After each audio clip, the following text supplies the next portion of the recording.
What it did was it changed the default way for voting. So it can be changed in your bylaws, but if your bylaws don't explicitly state otherwise, then the default vote at a general meeting, so that's either an AGM or a special general meeting, the general default vote will be what's called an owner vote.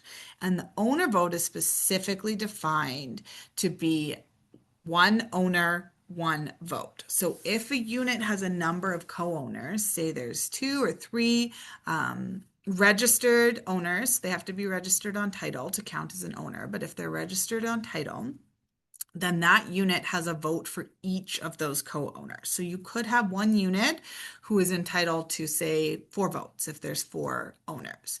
And then you have a situation where if you had one owner who held, say, 3 units, so they owned a unit to live in and a couple of rental properties, doesn't matter that that owner holds 3 units, they still only get 1 vote. So you can have a situation where you have a unit with 4 co-owners that has significant higher voting power than somebody that might own a number of units. So your bylaws can specifically change this. Your bylaws can provide for a different calculation of owner vote. But a lot of bylaws are quite dated and haven't actually considered this at all. So if your bylaws don't specify other than that, then what your default is your owner vote. So this is going to make it a little bit more complicated at meetings because you're going to have to make sure that you have sort of like updated title or you have people confirming ahead of time who are the actual co-owners so that you can count the appropriate number of votes when you've got a show of hands.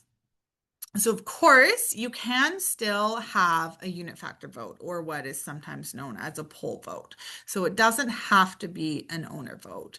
The owner vote is the default, but if an owner at a meeting requests a poll vote or a unit factor vote, then that binds. So that's the way that the vote has to be calculated. And there hasn't been a change to the unit factor vote. That's the way that it was in the past. So that remains the same in that each owner gets to vote for their number of unit factors that they hold. So if they were an owner and their unit had 2,000 unit factors, then they vote for 2,000 unit factors.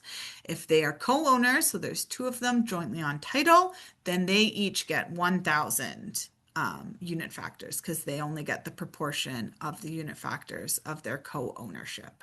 So on a unit factor vote, it's important also to be aware of proxies because if you have co-owners, they are only entitled to their unit factors votes unless they have a proxy from their fellow co-owner giving them the ability to vote for the other sort of half of their unit factors. So that isn't actually a change. The unit factor of poll voting change isn't actually a change, but I think that it might be utilized more than it has been in the past if you stick with the default owner vote, one owner, one vote, because that does change things.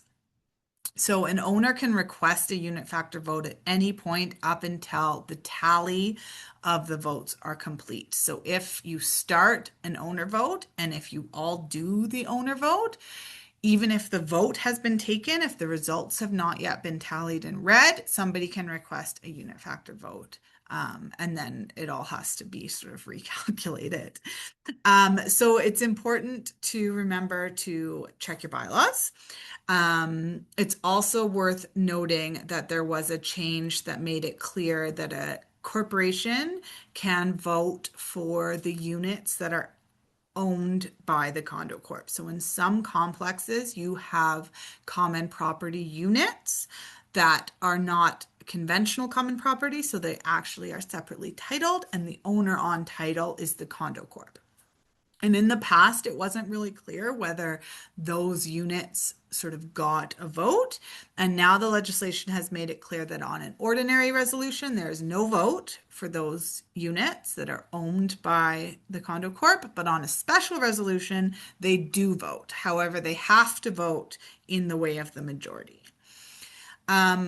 So, like I said, a lot of condominium bylaws were drafted long before all this voting distinction. So, it is important to take a look at your bylaws, review your existing voting provisions, compare them to the updated legislation, decide whether you want to amend them, make sure you clarify meeting procedures and quorum calculations. The failure to align your voting practices is something that might be potentially before the tribunal if something goes awry, because that is part of a special general meeting or an annual general meeting, which are something that falls within the tribunal jurisdiction. So we don't know how a tribunal would rule on that or how far they would take that, but that's just something to be aware of, that with the changes of voting, it is something that you need to be a little bit more cognizant of than perhaps there was in the past.